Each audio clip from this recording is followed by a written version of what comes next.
નવસારી જિલ્લામાં અતિવૃષ્ટિ અને વિનાશક પૂર બાદ હવે રાજ્ય અને કેન્દ્ર સરકાર રાહત અને પુનર્વસન કામગીરીને વધુ વેગ આપી રહી છે। પૂરથી અસરગ્રસ્ત વિસ્તારોની સ્થિતિનો જાતે તાગ મેળવવા ઉપમુખ્યમંત્રી હર્ષ સંઘવી અને કેન્દ્રીય જળ શક્તિ મંત્રી તથા નવસારીના સાંસદ સી.આર. પાટીલ નવસારી પહોંચ્યા હતા।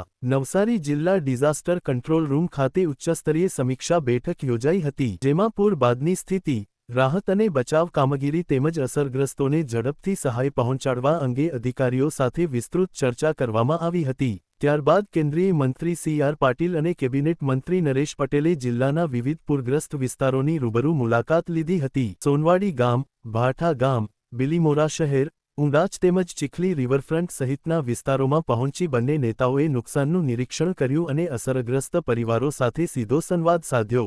ગણદેવી તાલુકાના સોનવાડી ગામે પહોંચેલા કેન્દ્રીય મંત્રી સી.આર. પાટીલ સાથે તેમના ધર્મપત્ની ગંગાબેન પણ ઉપસ્થિત રહ્યા હતા। તેમણે પૂરપીડિતોની વ્યથા સાંભળી, થયેલા નુકસાનની માહિતી મેળવી અને સરકાર તરફથી શક્ય તમામ મદદ ઝડપથી પહોંચાડવાની ખાતરી આપી હતી। આ દરમિયાન કેબિનેટ મંત્રી નરેશ પટેલે જણાવ્યું કે નવસારીમાં સર્જાયેલી આ પરિસ્થિતિ અત્યંત દુઃખદ અને કોઈએ કલ્પના પણ ન કરી હોય તેવી છે। અનેક પરિવારોના ઘરોને ભારે નુકસાન પહોંચ્યું છે, પરંતુ આવી કુદરતી આપત્તિ સામે સરકાર અને સમાજે સાથે મળીને લડવું પડશે। તેમણે વધુમાં જણાવ્યું કે રાજ્ય સરકાર સમગ્ર પરિસ્થિતિ પર સતત નજર રાખી રહી છે। મુખ્યમંત્રી અને ઉપમુખ્યમંત્રી સાથે સતત સંપર્કમાં રહી વહેલી સવારથી જ યુદ્ધના ધોરણે નુકસાનનો સર્વે શરૂ કરવામાં આવ્યો છે। આજે સાંજ સુધીમાં સર્વે પૂર્ણ કરીને અસરગ્રસ્ત પરિવારોને પ્રાથમિક તબક્કે મળવાપાત્ર આર્થિક સહાય અને જરૂરી જીવનોપયોગી સામગ્રી પહોંચાડવાની કાર્યવાહી હાથ ધરાશે। સરકારે મોટા પ્રમાણમાં થયેલા નુકસાનને પણ ગંભીરતાથી લીધું હોવાનું જણાવતા તેમણે કહ્યું કે આગામી દિવસોમાં વધુ રાહત અને પુનર્વસન અંગે જરૂરી નિર્ણયો લેવામાં આવશે,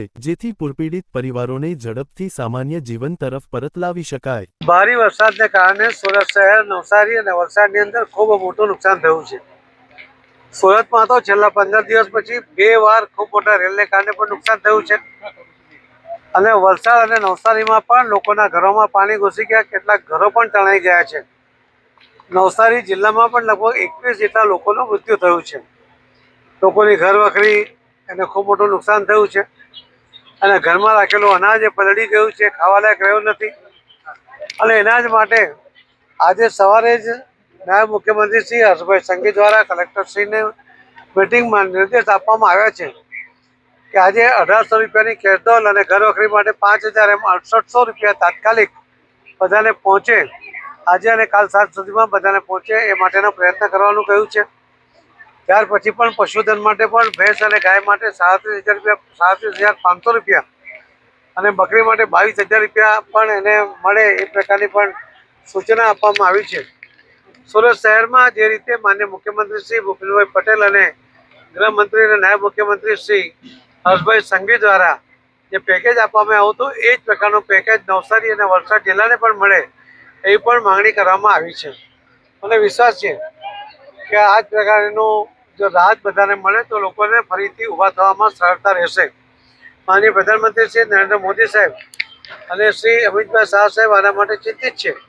એમણે પણ મુખ્યમંત્રી સાથે વાત કરી છે અને જરૂરી સૂચનાઓ પણ આપી છે અને એમને પણ લોકો જલ્દીથી બેઠા હતા, એમને જલ્દીથી રાહત મળે, જલ્દીથી રાબેતાનું જીવન જીવતા થઈ જાય એના માટે પણ સૂચનાઓ આપી છે। અમારા કેબિનેટ મંત્રી ગુજરાત સરકારના શ્રી નરેશભાઈ પટેલ એ તો આ જ વિસ્તારના ધારાસભ્ય પણ છે અને સતત ઘરે ઘરે ગામ ગામ ફરીને લોકોને અને અધિકારીઓ સાથે સર્વે દ્વારા પણ લોકોને જલ્દી મદદ મળે એના માટે સરપંચો, પદાધિકારીઓ, ચૂંટાયેલા પ્રતિનિધિઓ એમની સાથે મળીને કામ કરી રહ્યા છે। આ કુદરતી આફત છે, પણ આપણે સૌ સાથે મળીને એમાંથી જલ્દીથી બહાર નીકળાય એવો આપણે પ્રયત્ન કરીએ।